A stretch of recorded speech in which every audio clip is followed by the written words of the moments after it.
Welcome back to Louder Than Green, the show that spotlights the systems, tools, and stories behind purpose-driven businesses. Because when values and operations align, everything scales.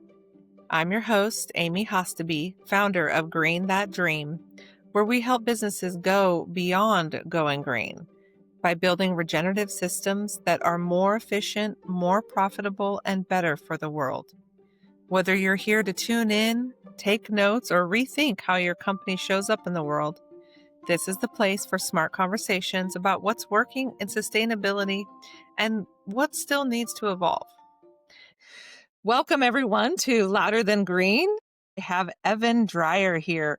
Evan Dreyer is an operator and investor based in California and the organizer behind the Tahoe Lead Removal Project, a community effort that convinced AT&T and multiple agencies to remove about 6 miles of toxic lead cable from Lake Tahoe after it had been sitting there for decades. He uses AI and other modern tools to help small volunteer teams do the kind of deep research, planning, and execution that usually takes consultants and big organizations a very long time. He also focuses on proving that regular people can tackle serious environmental and public safety problems in their own backyards. Welcome, Evan. Thank you Thank you for. so much for having me, Amy. I'll try to live up to all those amazing things you just said. So, for people who have never heard of you before, how do you introduce yourself today? And what is the Tahoe Lead Removal Project in simple terms? In simple terms, I'm a kid who grew up in Sacramento, California, going to Lake Tahoe and loving Lake Tahoe and swimming in the waters where this lead cable was, unbeknownst to us for years. So the Tahoe Lead Removal Project was really the a community, a neighborhood coming together to take action in this situation that had lingered for decades, but something that for years was in legal courtrooms and between corporations and various environmentalists. And we saw a path as a community to get involved, do something significant, bring people together around a positive, productive path to getting this out. And really happy to be sitting here today, a few years later, with the lead out of Lake Tahoe. Yeah, no, it's an incredible story. So there was a point where this stopped being a vague concern and became something you personally took responsibility for. What happened there, and what did that first kind of period of time look like for you?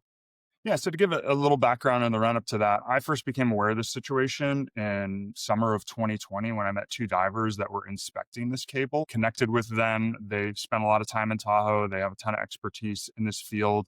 And I always thought they were water pipes growing out. That's what we were told over the years. And when I found out that they were lead cables, it was an inflection point moment. I've done some volunteering on a nonprofit board in the Bay Area, San Francisco Baykeeper, where I had some experience in navigating these issues. And for us, it was, hey, let's do something about it. Let's bring this community together. Lake Tahoe community is an incredibly close knit group of people. Everyone up there loves the lake, especially people who own homes there. It's multi generational. So all I had to do is literally send one email out, and we had a dozen families that were willing to sign a letter. So it started with really letter writing, and there ended up being a lawsuit that was filed by the California Sports Fishing Protection Alliance to remove the cable that with AT&T. There was a lot of back and forth, which we can get into if you want. But in 2021, at the end of the year, AT&T said the cables weren't theirs, but they would remove them. Uh-huh. Over the course of they're supposed to remove them in 6 months, and a year and a half dragged on. In May of 2023, they had all the permits and they still chose not to remove them in May for reasons that they had. But violation of the consent decree that they had signed. And the two sides couldn't come together. Over that summer, the Wall Street Journal also released an article that saw that this issue was not unique to Lake Tahoe, that there was a wide range of lead telecom cables that were no longer in use across America and in various bodies of water. And in July of 2023, AT&T pulled out of the consent decree and it went back to litigation. So that was a big inflection point moment for our community. We had sent 4 letters at that point, dozens of families signing. We had tried to be very positive, try to be proactive, and it was this inflection point moment of, okay, what do we do? Do we get mad? Do we send angry letters? Do we have a protest, right? And that's not really how I think problems get solved, right? That's definitely how you can get attention, but that's not how you get things done. And so I had a background, in finance, but concurrently I was working at a startup, and we really took a startup approach to this and said, hey, what about if we did it? What if we AT&T had showed it was a $2 million project. What if we got together and we got the permits and we engaged with the engineering and we found, an agreement with Tahoe Keys Marina to host the Mhm. engineering, and we brought all this together and did product management. We have incredible people in the Tahoe community, people who are executives Yeah. at corporations and high level operators, and bringing these people together, we saw a real path to doing this. So for us, it was AT&T kind of pulling out of their agreement to Mhm. do it. We don't blame them. Like, this is a legal situation. Like, we never wanted to be involved in that part of it. We just wanted to get the lead out. And so we thank them for taking us far. They proved that the project was possible with the agencies. And so we said, hey, we'll take it from here. And kind of that, in the end, they ended up changing their minds, and they ended up coming back to the table, signing a new consent decree and taking it out within 2 months of that consent decree being signed. So it really kind of showed the transformation, what they went through, as Yeah, we kind of accelerated our community efforts. absolutely. And you have some startup experience, is that Yeah, correct? absolutely.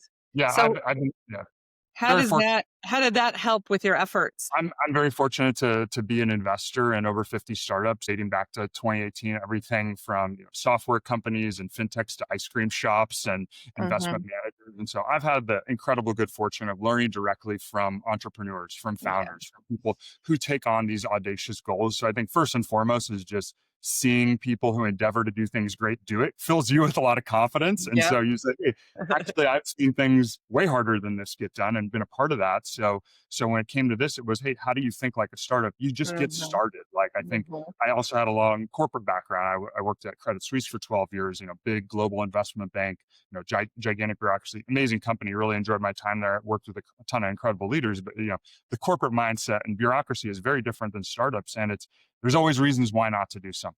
Hey, this was Mhm. a active litigation, right? It was removing a lead cable, it's Yeah. potentially hazardous materials, and there's lots of questions about how dangerous these cables were, which we can get into if you want. But it was, hey, just get started.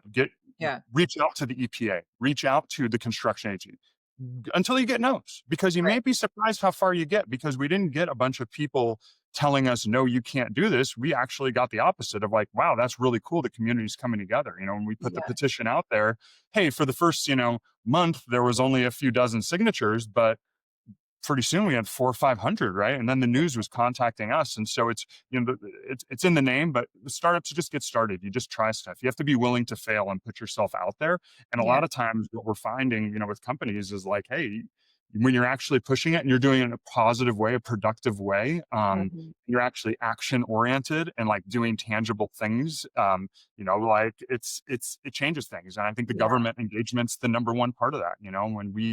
By the time we reached out to the government, we got media coverage. We had hundreds of people who'd sign our petitions. We had strong consensus. We had Mhm.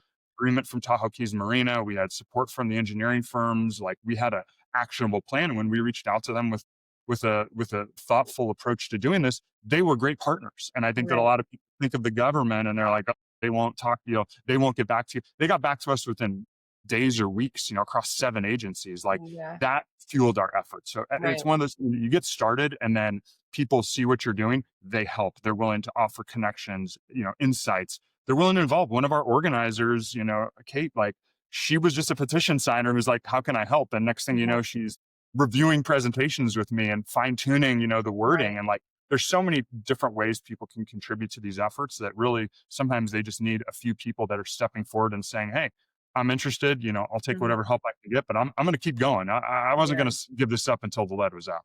So it sounds very grassroots efforts. Walk us through like that organizational tool that you use to structure the team and the budget and the workflows. Huge moment for us. And again, informed by my experience with nonprofits, not only being on the board of nonprofits, but giving to nonprofits and seeing some of the nonprofits in Tahoe and how they operate. That was very Mhm. illuminating. But for me, this was never going to be a raise money to raise more money, raise money to do ads or to sell Mhm. t-shirts. That was not what this is about. This wasn't a pass the hat moment.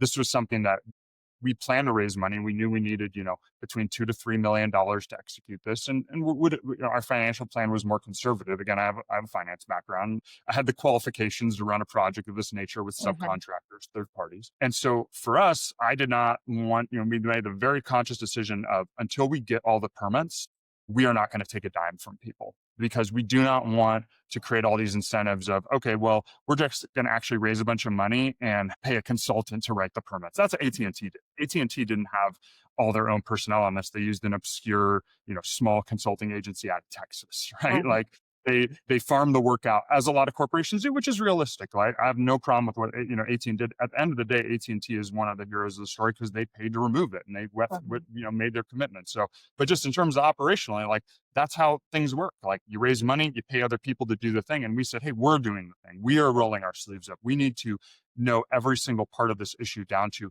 how the lead cables after they're cut should be wrapped and how they I should be know. transported. Like we can't get out here as a community effort and say, yeah, we have hired all these people. So we never ended up raising a single dollar the entire time, and the entire effort under $10,000 total in terms of getting a website out there, printing materials to send to the agencies, Mhm. doing some travel. I mean, over the course of a year plus, and hey, we bought some t-shirts and some mugs and stuff, but it was, we had a section of our website that we said, if we get our permits, how much will you give? And we had over $400,000 in commitments there. Like people were, and that was without doing any solicitation. That was just people organically finding us. So we also had the confidence of knowing the money was there when it came to Lake Mhm. Tahoe.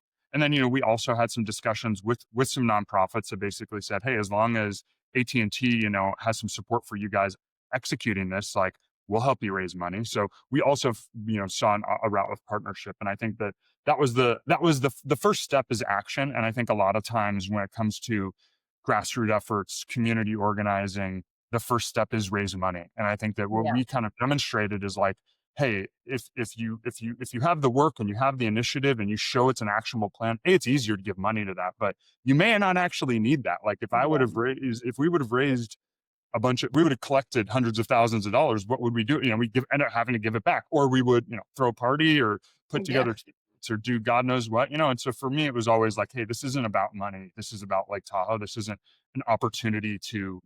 Everything was a volunteer effort. That's great. It's amazing. So let's talk about how you actually were able to successfully engage with the government agencies and they became collaborators instead of the obstacles. Awesome. And what did you walk into these rooms with that made them listen to you, Absolutely. become those collaborators?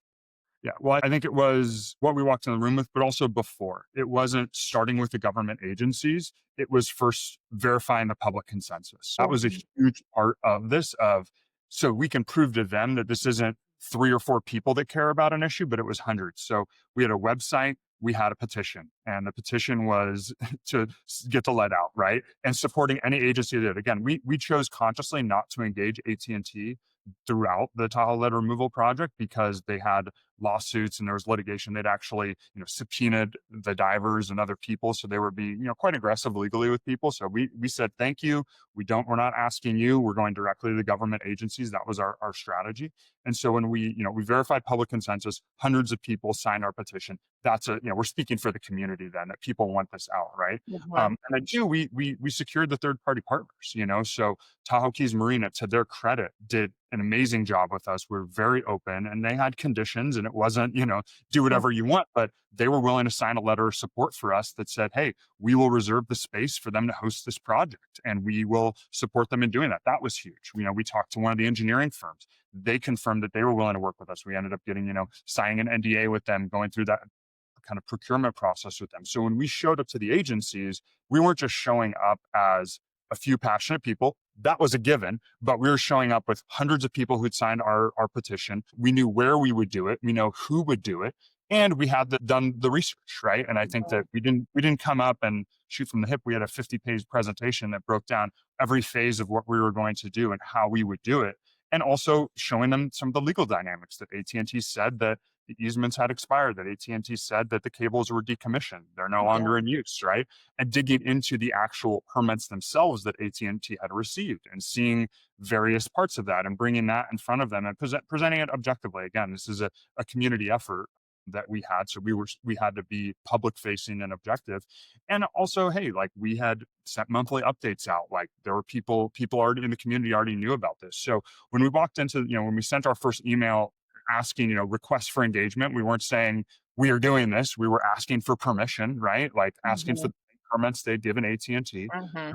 They said, "Hey, we're happy to do a call. We'll come meet you." Yeah. And TRPA, which a lot of people have a lot of different feelings about TRPA. My engagement with TRPA was outstanding. Like every single person that I spoke with there was wonderful. As a Tahoe Regional Planning Agency, it's a Thank you. by federal agency. They oversee pretty much everything in Tahoe, any building. And I went to one of their meetings. I gave public comments, right? I got it on the public record. But Mhm. when we spoke with their people, they had lawyers and multiple, permitters and multiple, 3 people were in that first meeting, and they were really engaged, and they were very real with us about what we could do, what we couldn't, what we would need to do in order to get there. But they invited us to submit a permit. The Oh, yeah. California State Parks. It was one of my favorite meetings. We were, in the park, you know, uh, right next to Meeks Bay, sitting on a picnic bench, taking them through our presentation. And, you know, Nice. they said thank you. That was like a huge moment for me. Like, thank you for helping us like clean these parks up. Like, we all want these cables gone. We all want these cables gone. And even when the media reached out to them, they actually voiced their support in the San Francisco Chronicle for us. So, I think it was, hey, we showed up to meetings, prepared, professional, with materials, with a plan, but also we came with the support of the community already validated, right? And Yeah. so then it was about execution mode, and going through the permitting processes. And we were very fortunate to have Oric do pro bono, legal advice for us. That was huge, right? That was something from, that was a connection I had from my startup companies, that they, hey, again, it's one of those things. Once you get started, people want to help, right? Especially when you're doing something the right way. Like, again, we don't blame AT&T. These things are a burden of the past. They bought a company that laid these. And I think that when it comes to these big environmental issues, it's always us versus them. It's always these possible things. And the reality, when you dig and you do the research and you do the work to really understand the background and put yourself in the position, you can really understand and have an informed view. I mean, let's go back to the to the 1920s. In the 1950s, when this was laid, we didn't know lead in drinking water was a Right. problem. There was no malicious intent. And in fact, at the time, as we found when we used AI to go research through the Bell Labs technical journals, like at the time, this was revolutionary technology. This was Right. connecting the world. This was connecting Key West to the mainland and islands, and like this was telecommunication Mhm. was cutting edge AI of its age, in a way, where it's like, Yep. this is the most incredible thing we've ever seen. And when it comes to connecting Lake Tahoe to the world, hey, I'm glad that they use revolutionary technology to do something, in a smart way, versus cutting down trees all the way Yeah. around Emerald Bay. I mean, this was a Yeah. 6-mile long cable that went from Baldwin Beach to Rubicon Bay. I mean, think how many trees and telephone poles it would take to go around Emerald Bay. They may have made the smart environmental decision based off the knowledge they had. So us showing up and blaming the new people at AT&T who weren't even involved and didn't Yep. even potentially know about this, like, it never made sense. So our approach was also something that was digestible. I think this wasn't TRPA. You must demand that AT&T does it. It wasn't. We weren't asking AT&T to do anything. We Yeah. actually said thank you for what they did. We were saying we're willing to do it. We're willing to step up. And Right. when you're willing to step up, a lot of times other people want to step up too, and that's what we found. Absolutely, especially when you have a really organized effort. So you mentioned, utilized AI tools. Yeah. Can you walk us through an example of how you utilize AI in this process? Totally. So there was literally an AI revolution that happened while we were working on this, because the kind of inflection point moment for AI is Yeah. that November 2022 Chat GPT. So that was like in the middle of AT&T's permitting process, right? So, when we're following this, there's these long legal documents and there's these long permitting Mhm. applications and things like that.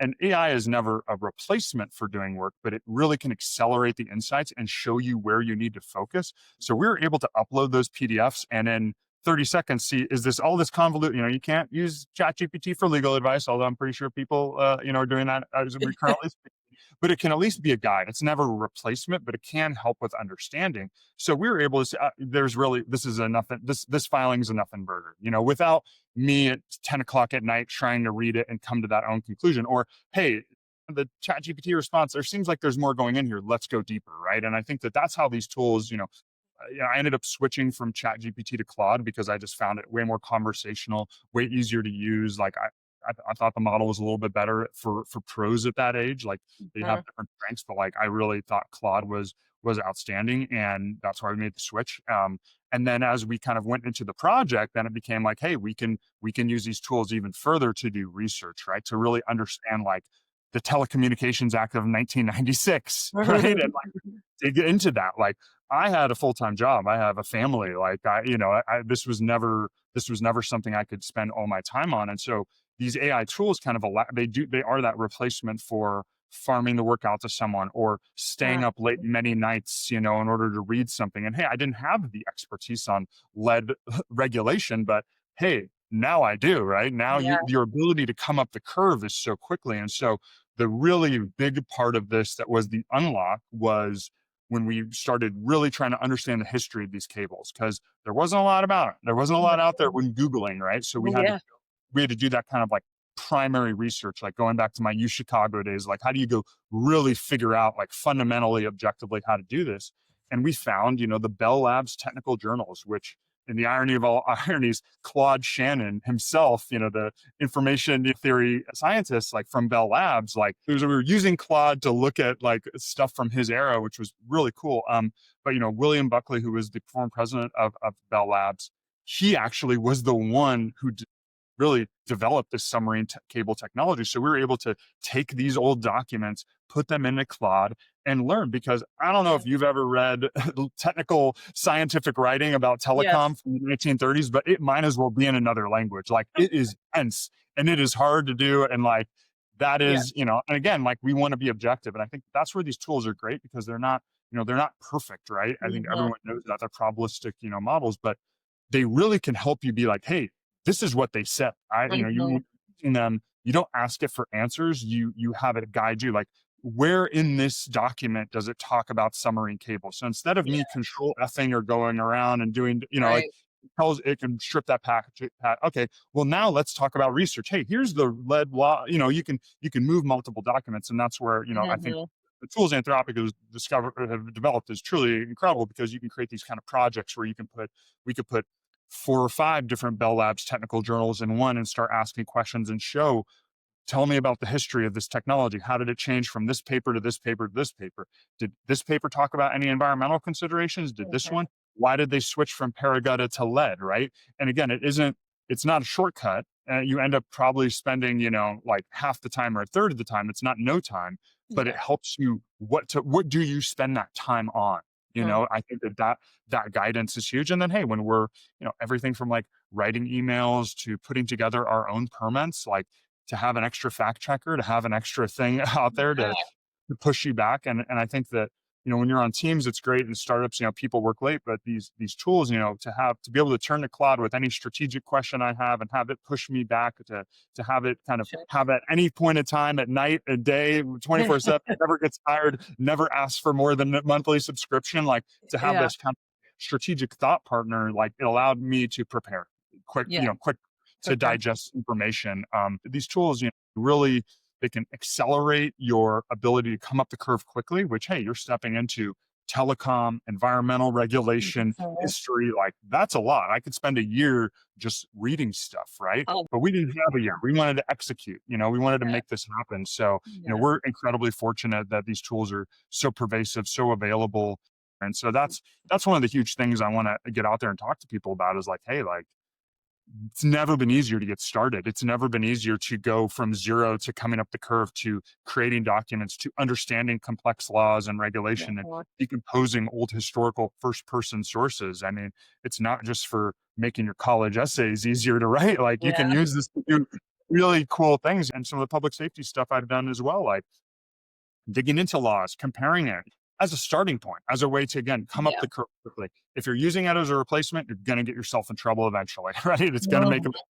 But if you're using it to help you digest things and using it to cross-reference things, I mean, something very simple, and Claude has these artifacts that you can publish that a bunch of them are on our website. We said, hey, here's the 2 consent decrees. Tell me what's different, right? Like, how much Yeah. would you have to pay a lawyer to do that? How much would you have to Right. pay a consultant to do it? It was net no new dollars for me to do Yeah. that. And then the artifact part of this is like you can just publish it directly to the web. So people who read that know that like all I did was provide the documents and ask the questions. Claude is the one who created that content. It can Mhm. be objective. And I think what these tools are going to be able to do for nonprofits, grassroots efforts in the future, like it's just incredibly exciting. It's never been easy to get involved and get involved in a meaningful way. Yeah, yeah, no, absolutely. I love that opportunity for especially grassroots and nonprofits that need that leg up. See if you want to do it, right? I mean, I think that like the Yeah, starting, like because it's easier to take things on, it should like the bar of what we take on should be lower.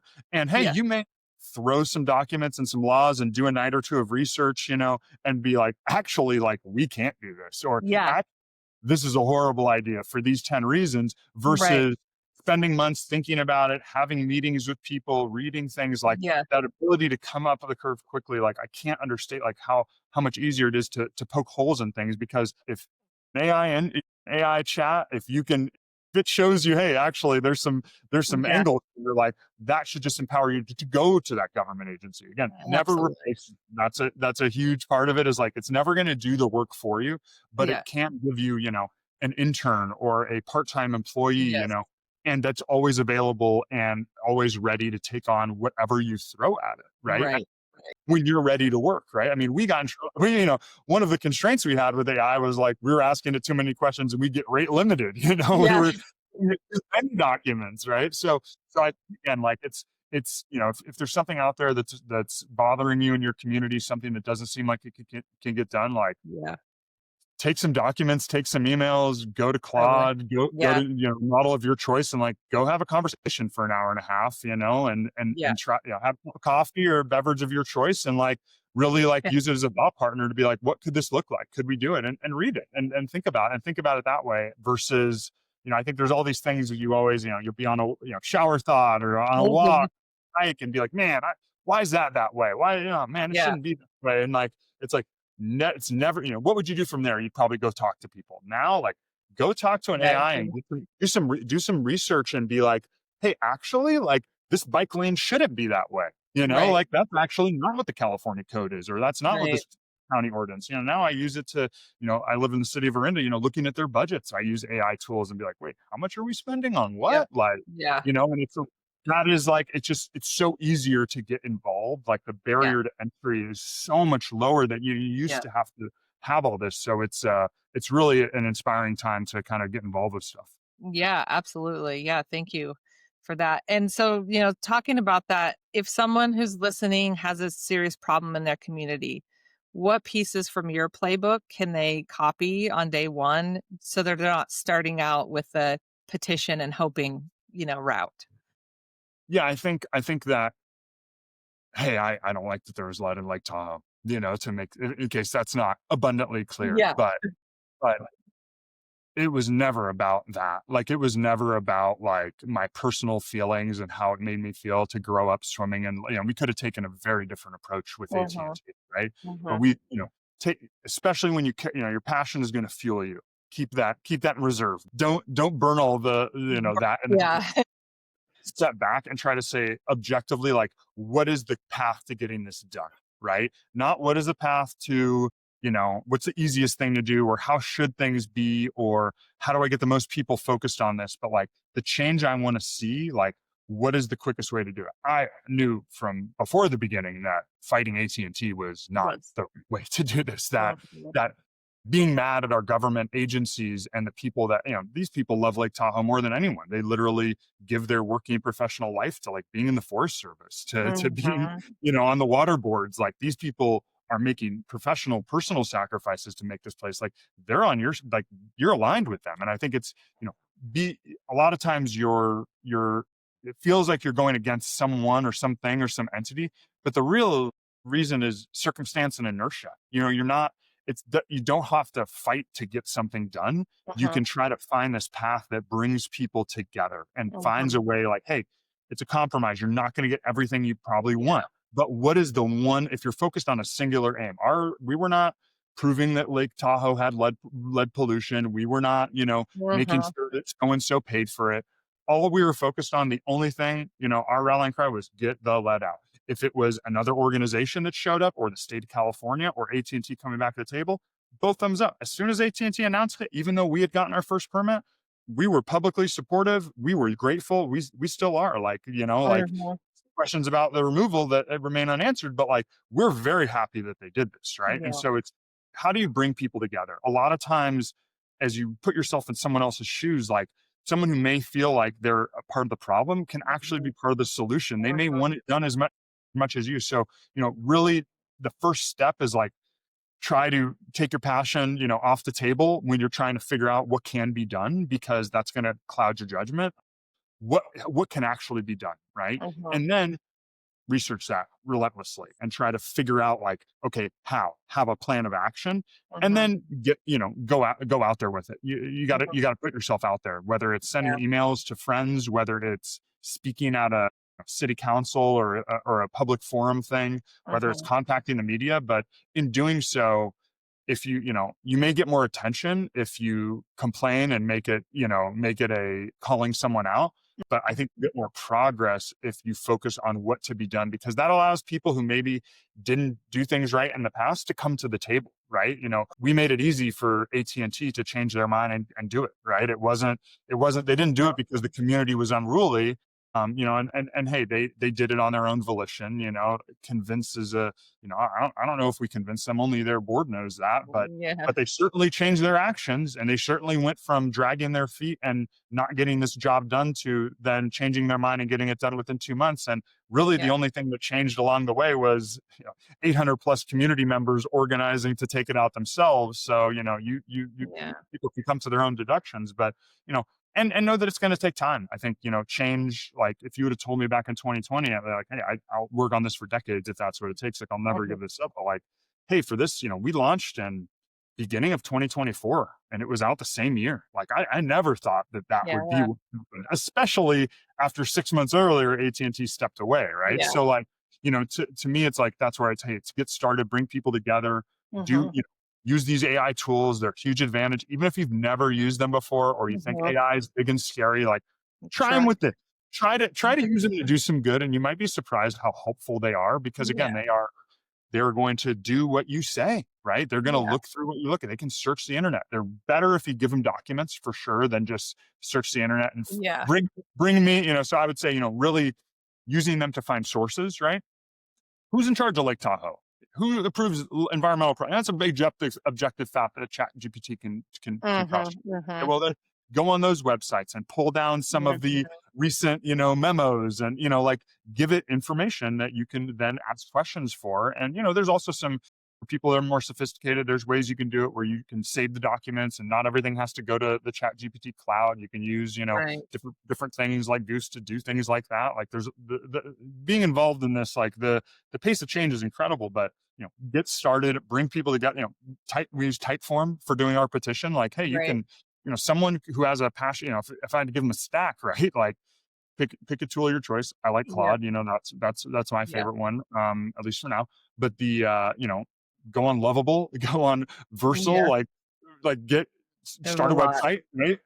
Connect it with Typeform, have a petition. You could do that in a day. Like, you yeah, could have a landing page and a petition in a day as a non-technical user who doesn't know how to write a single line of code. Like, mhm, not a single line. These tools now do that for you. yep, The programming language of the future is English, right? Like, but like, nothing is stopping you from, Lovable does like free first, few queries. So like, again, mhm, on one of those type of, website building platforms with a Typeform petition, put it out on social media, see what happens, right? yeah, Put a poster up, see what yeah, happens, like, and you may, yeah, and through that process, like, some of the people that organically found our petition that then would email me, like, they ended up being huge for our efforts. We had former people who were in the Forest Service who had a mhm, lot to share with me about how the Forest Service works proactively, right? I mentioned Kate, our organizer. My really good friend Zach, like, was with me from the beginning on this. But like, we met a lot of people that were in the community that gave us ideas, that gave us context, but also gave us momentum and energy. When you reach out and like, hey, I really have cared about this and focused on this for years, and then yeah, you find out hundreds of people who didn't know about it, or who heard about it but didn't know what to do about it, feel empowered. Like, that made it easy.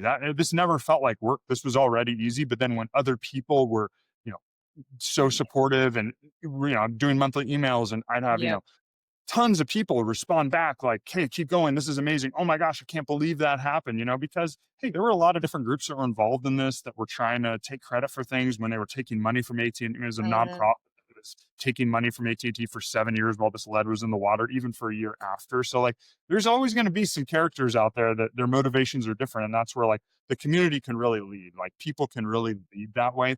Organizations are going to have their own perspective, of what their incentives are. But the community, when you bring people together, focus on a single aim, you can really drive forward and you'll accomplish more than you think you can, faster than Right. you think you Yeah. would. Yeah. I mean, I love how you're really just focusing on the solution. Like, what's the solution? It's not so much like who did it or how they did it, but it's like, let's just focus on the solution. Is that actually going to help you get the lead out? Like, Right. is that actually going to be Yeah. a support, or does it actually make it harder to get the lead Or, out? Then you're creating enemies, or you're creating people, who don't want you to do something. But it's yeah. like, hey, for us, it was, hey, we're willing to do this ourselves. If anyone else wants to step up and do it, we will support you as Yeah. furiously as we're Exactly. organizing it ourselves. Our only, if you come with a laundry list of asks, it's Yeah. tough. But if you come with one and it's okay, Yeah. get the lead out. Who wants to keep the lead in? Right? Yeah. Like, you have to find the person. I mean, AT&T's legal stance is they didn't own the cable and then they ended up removing it, right? Like, Yeah. even, so like and hey, I got to interact with some AT&T people, some of their engineers, incredible people. Like they Yeah. were fantastic to work with. Even their legal representation, Yeah. when it came to the actual removal, was wonderful to work with. Like, they weren't this big bad corporation that is trying to poison Lake Tahoe. Not once did I ever feel right, but it was, hey, this is a convoluted fiduciary obligations, Yeah. shareholders accountability. Like, if the law is not forcing them to do Yeah. it, like, can they actually even do it? Yeah. So, there's just so many, this was a situation, Amy, that was so complex. We needed to simplify it, right? Yeah. Like, with all these different groups, all these different agents, Yeah. history, everything. And any situation at some level is going to have if it wasn't, it would just be done, right? Yeah. Anything that's not getting done that should, there's this layer of complexity that you have to kind of unwrap. And like, you're not Yeah. going to do that by ripping it off. You need to Yeah. find the path through. And it's like, hey, nobody wants lead on Lake Tahoe. I hope it never leached, right? Mm. Like, it's not, that was maybe worth talking about. Like, the big thing was like, hey, is the cable dangerous, right? Yeah. Like, is it leaching lead? Yeah. It looks like it's deteriorating. It's on rocks. Yeah. Could it ever leach lead, right? Yeah. And that was the big scientific battle of the scientists, where Yeah. scientists said no, and you're sitting down, thankfully. The California sports fishermen scientists said yes, right? Yeah. Okay, and then it was just funding legal studies. And hey, that nonprofit that took money from AT&T actually asked me to raise money for them to do testing. Like, crazy, right? Like, the money stuff. But like, like it became this battle of science, and we were like, wait a second, like, Yeah. I hope AT&T's right. I hope it's not poisoning like Tahoe, but like, kind of irrelevant. Like, let's get it out. Exactly. Like, let's Yeah. Yes. we need to fund scientific research to like, Mhm. hey, someone else wants to do that, great. Should certain people have done this and done it objectively? For sure. But like, as a community, like, that's This irrelevant. Like, I Yeah. hope it's not. It's bad news. We're going to raise money to find out that it is, and that's And not then good. what? Yeah. I'd rather spend that money instead Just of, to get it out, to right? So take care of it. Yeah. it's important. And I think that that's, again, like, hey, it's not easy. Like, I think the natural reaction is like, there's something that might be poisoning Lake Tahoe, like, go after them, right? It's like, Yeah. is that the way to get the change though? Like, is that, Right. like, what's your goal? Like, what are you actually trying to accomplish? If you're just trying to take your energy out on someone, like, Yeah. go on a hike, right? Well, Like, but if you're yeah. actually trying to get something done, you have to take this step back and think strategically. And again, Mhm. passion be fuel, not the tip of the spear for you, like the strategy does. Like, how do we actually get this done? How do we put together a plan that can bring all sides together to get the outcome that we want, even the people that we disagree with currently? Because Yeah. that's what, like, they ended up doing what our petition said. Yeah. So the Yeah. petition worked, Yeah. like, and the approach worked, and it's this holistic thing. And also to just, be ready for the ups and downs, right? Like, Yeah. there were, like any startup, there are days when you think, oh my God, we are building the future and we can't Yeah. fail. And Yeah. the very next day, it may be like, oh my gosh, we may have to stop. Like, I don't, like, be ready for that. That's where your passion, have you bounce off the bottoms. Mhm. But, you Mhm. know, take on something you really care about. Like, that cable won't be there when she goes swimming. Like, Yep. that alone is like, it made it a no brainer. But I think, like, that's another reason, like, this is a positive story. Like, the job got done, in Yeah. 2020, we were told, hey, like, no way, there's no way. Oh my gosh, why are you even, can't tell you the first few years, like, why are you even getting involved in that? What's that have to do with you? Right. Like, here we are and it's out like 6 miles of lead, hundreds of thousands of pounds of lead is gone. It's out. We actually did it. Like the community, AT&T, again, can't say thank you to them enough for actually following through on this. Cause I think, again, a lot of corporations, like they'll make promises, they'll spend a lot of money on ESG websites and things like that. But like to AT&T credit, like they did something tangible, they took it out, right? And like everyone who was involved, like in the shares in the win, and Lake Yeah. Tahoe's better off for it. And I think it sets a high standard where other places, Lake Tahoe has a lot of cutting edge kind of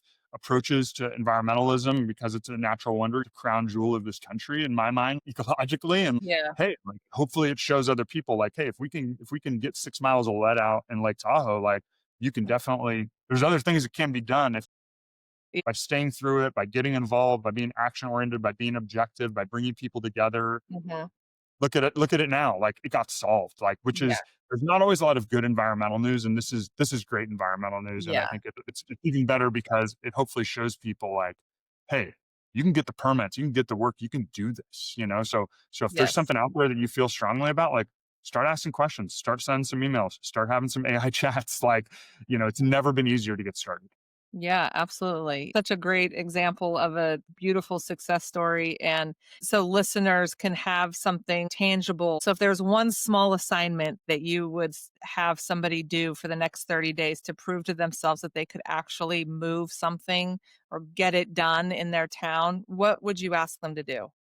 I would tell them to put together a 1 to 2 page strategy and spend time researching it, give it to a close friend, get them to read it over, use the AI stuff, craft it, make it a document you're proud of. I think, and send it to an agency, send it to Yeah. someone in the government, see what they say. Yeah. I'll never forget that, I found first place I started was the EPA, right? They have a Yeah. zero tolerance for lead in drinking water. And Yep. I had to find the person and do it. But like I ended up getting her on the phone and in, 30 minutes time, like she said, hey, I think this is really cool. Like we would support a community effort to do it. Boom, I'm off the races. I got the EPA behind me, right? Like Yeah. if I didn't come to her with here's what we're trying to do and here's why and here's the laws that we think are in scope. And, when you reach out to people and you are complaining, it's very different than here's a document we put together that there's 15 people that signed it, right? Yeah. That was a big thing, get Mhm. some like-minded people, share it, so that's Yes. something in 30 days, no matter what you're dealing with, you can put together a document, you can get some co-signers or some people who proofread it and push you on it. And you can find someone in the government who will read it and look at it because Yeah. people I met in the government, maybe, Lake Tahoe is obviously a special place, but like they wanted help. They want to protect Lake Tahoe as much of us, if not more. I'm Yep. moonlighting, right? Like they commit their lives to doing this. And so Yeah. you might find that they're more open to working and that they can be your partner versus, some of the preconceptions about it. And hey, it's not gonna be easy, but in 30 days you can at least find out how hard it'll be. Yeah, yeah, absolutely. Well, this has been very interesting and inspiring, and I thank you for the work that you do. Where can people learn more about the project, about you, any other things that you're working on? Yeah, TahoeLead.com. We have all of the historical legal filings. We have a lot of the articles, a lot of the news coverage, some pictures, some videos you can check out. That's a great place. And then my email is just at TahoeLead.com. And hey, here to help anyone who's focused on environmental issues, give you some pointers. And hey, I really appreciate being on the podcast. Like it's been great to listen to and to meet you and just it's always inspiring to me to meet someone who has shared Yeah, passions and is doing things in their own way. And I think that sometimes, it's late at night and you're home working on something you care about, and never forget that there's tens of thousands, hundred thousands, millions of people out there who want to do the right thing and get things done. So mhm, I increasingly feel that there's more people, you're part of a bigger movement when you're focused on these type of things and getting the right things done. yeah, And that has kind of been proven by how many people. So yeah, here to help anyone with that. And hey, I think that I'm going to be focused on Lake Tahoe related matters for the rest of my life. So looking forward to that. But hey, there's so many great opportunities out there with our world and what's happening with AI to do things for the positive, and I'll definitely look forward to being a part of that. yeah, that's awesome. Well, thank you so much. It's been such a pleasure, and I appreciate all the work that you do. Thanks, Amy. All right, take care. I'm your host, Amy Hostamy, And I would just like to say that I am so truly grateful to each guest who takes the time to share their story, and to you, the listener, for being part of this community. This show is about learning out loud, connecting ideas, and amplifying the voices of people doing the real work of building a regenerative future. Let's keep turning up the volume on smart systems, bold ideas, and the businesses shaping what's next. So please join me and keep showing up, keep speaking up, and keep it louder than green. Thank you so much. Have an amazing day.